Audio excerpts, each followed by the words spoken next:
I read the other day that one chicken can till 50 square feet of ground in 6 weeks. Our chickens have been in here just a couple weeks and they're already making good use of their little scratching feet to till up this ground. You can see bare ground starting to come through where they've dug the grass up. Based on the size of our garden and the number of chickens in here, there is 75 square feet of ground to till per chicken. So we'll see how long it takes them.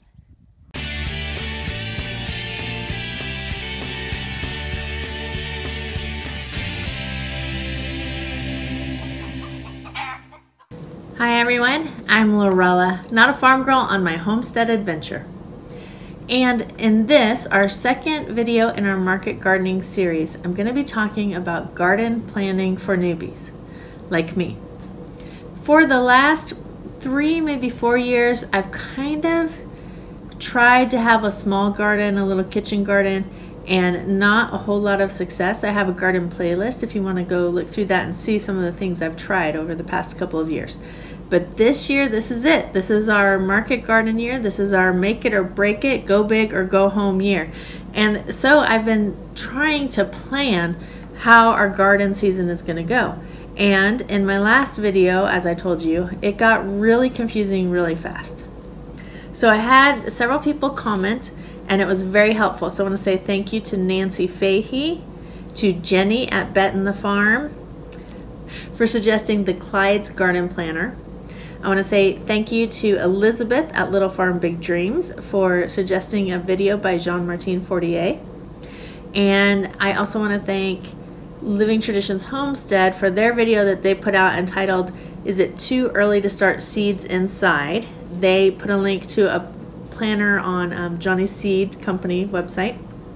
And the last person I want to mention is a channel that I have just subscribed to. I'm really liking it so far. It's called Jim's In Town Gardening, and he gave me a link to a website called Urban Farmer Seeds, and they have a planner on there. So I'm going to talk about them and I'm going to kind of go through them, tell you what I did first, and then I'll work to what I think I'm going to do this year. And I hope that this information will be helpful to those of you who are like me, who are just starting out and want to get a good plan in place.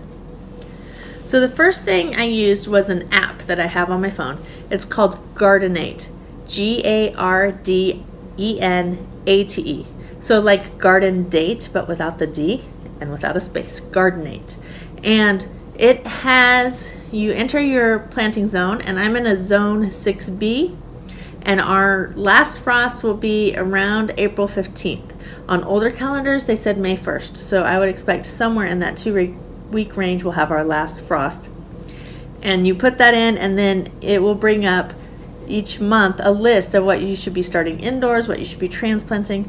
And I am a pretty techie girl. I use apps on my phone for running my business, for family calendar planning, all that sort of thing. So I thought that that would really be a useful tool to me. And I sat down with it and I started making lists about what we're going to plant. I talked about this a little bit, what I want to plant, what we like to eat, what we want to sell, that kind of thing.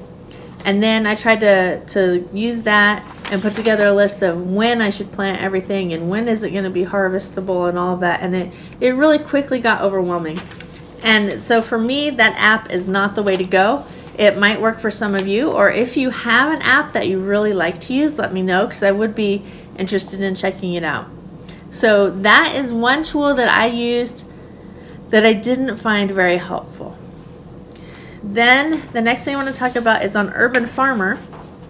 You enter in your last frost date, and then it has this planting guide, and in the green is your start seeds indoors dates, and your harvest date is in red, and in the kind of orangey color is your plant direct sow seeds or your transplant dates. And so it has kind of calendar lines, and it gives you a real quick overview to most common vegetables that people would grow. So I do really like this as an overview. I found this to be pretty helpful, and I'll put a link to that down in the description so that if you want to stop by there and just print out this one page, it's a nice, quick, easy way to kind of see what's in the garden right now, or what should be going in the garden, or what should I be seeding. So I do like this. It's a neat little tool, but it's not as all-encompassing as I need, because like I said, it's new and I need a little more detail than what this has on it. But it is a pretty good tool, an at-a-glance kind of tool. I like it for that. The next thing I have printed out is the one from Johnny's Selected Seeds, their seed starting calendar, I think is what they call it. Seed starting date calculator. So to any of these that I got online, I'll put a link down in the description so that you can go check them out. This one, you enter in your last frost date right here, and then it gives you a list of seeds, and it tells you the name of the plant, the number of weeks to start before the setting out date, when you should start it inside, when is a safe time to put the plants out, and all of that. So it's a list, and what I do like about this list is that in addition to vegetables, they also have flowers listed. So I am probably going to hang on to this, but mostly I'm going to use it for the flowers. It's a good tool, but it's not exactly what I'm looking for, and it's several pages long. This is 7 pages, and it's still a little bit cumbersome. I would still have to do a lot of figuring on how much I want to plant. Now, they do have other calculators on their website where you can go back and you can pick from here and see what you want, and then they'll help you figure out how much you need to buy and all of that.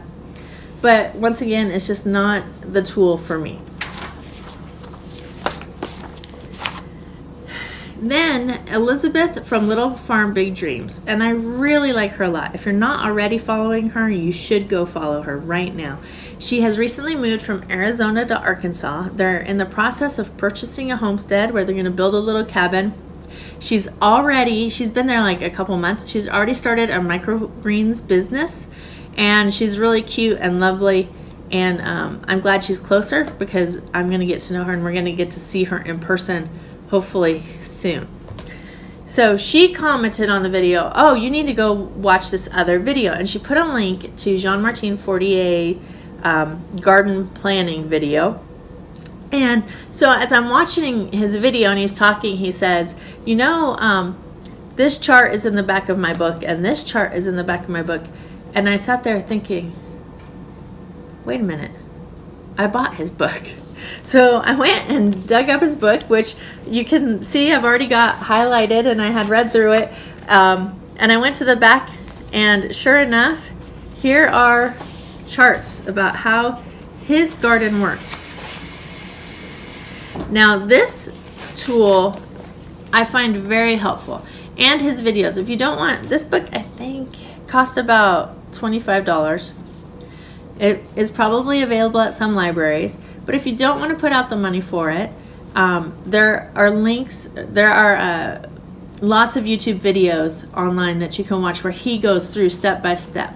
And what I like about this tool is it's great for theory and for principles of planting, and the things that you need to think about before you actually get to the planning. So the pre-planning stuff in this is fantastic. Like he talks about, okay, let's say you want to do a CSA or you want to sell at a farmer's market. He says work backwards. So think about what you want to have in your box or on your table each week to sell, and then plan backwards from that to figure out how much you need and how many beds of each, and things like that I thought were very helpful. He has a really great crop rotation system and a 10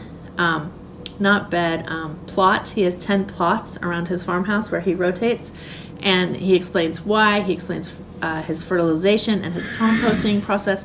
And so I have found this to be a very, very useful tool for principles and theory, and I would highly recommend this book. And if not the book, then go look up every video you can find where he talks you through it. I think it's fantastic information. However, I have saved the best tool, in my opinion, for last. And I really believe that this is going to be the most helpful tool that I have in my gardening kit this year, because it's fantastic. So this is Clyde's Garden Planner. It's a slide rule type thing. See this, how it goes back and forth here. And again, the only complaint that I have about this is that I probably need some glasses because the print is a little bit small. So I'm going to probably have to dig out some reading glasses when I want to look at it. But other than that, this is absolutely an amazing resource right here. So you slide the red line to your last frost date, which for us is right around April 12th. So I'm going to slide it like that. And then across the top it has the months. You just look at it has 20 commonly grown vegetables. Find the one you want. Look over there. It has an SI for seed indoors, when you should start that, and it just lines up with the calendar above it. It has FP for first planting, when is it ready to go outside. It has first planting is also the direct seed date. So that's really cool because it's all there, and then it has down here the green check marks are when you can expect to harvest it. It's all right here in an easy to view, one-page little tool. But what I really love about this is that he's done all the math for me. So if you go to if you slide it to the far right so you can see what's on the far left, he tells you for a 10-foot bed, 12 inches wide, for each plant, how many seeds you need, what your seed spacing is, what your depth is. So it has the planting guide built into the tool right here. And then it also has, at the other end, the far right end, so I will slide it to my left. This, I think, is so absolutely invaluable. I just can't believe this is right here on this tool. It has, in that same 10-foot, 12-inch bed, what your projected harvest is in pounds. And then next to that, it has a companion planting guide.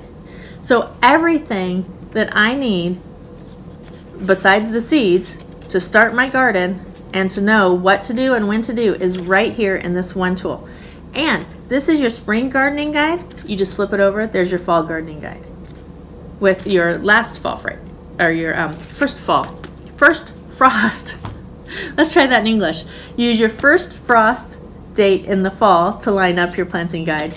In the spring, you use your last frost date. So it's all right here. It's absolutely amazing. I'm so thankful for the people who mentioned this. So let me tell you about this. This is a $5 tool. It's free shipping.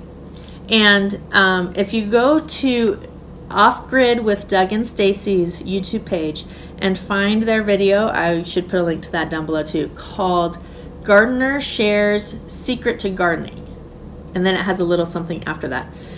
They interviewed Clyde, who makes these and sells these, and they give a code. So if you go watch their video and then you enter their code, then you get a little something extra when you purchase this. So I hope that this helps you as much as it has helped me. I think that of everything that was suggested to me, these two items right here are going to be what really helps make a difference in my planning for my spring garden this year. Thank you so much for watching, everybody. I hope you've enjoyed this video. If you have, please give me a thumbs up and a comment down below. If you have other resources that you think I need to take a look at, I would also love for you to comment about those. And then tell me what you're going to be planting in your garden this year. Bye-bye, everyone. Have a great weekend.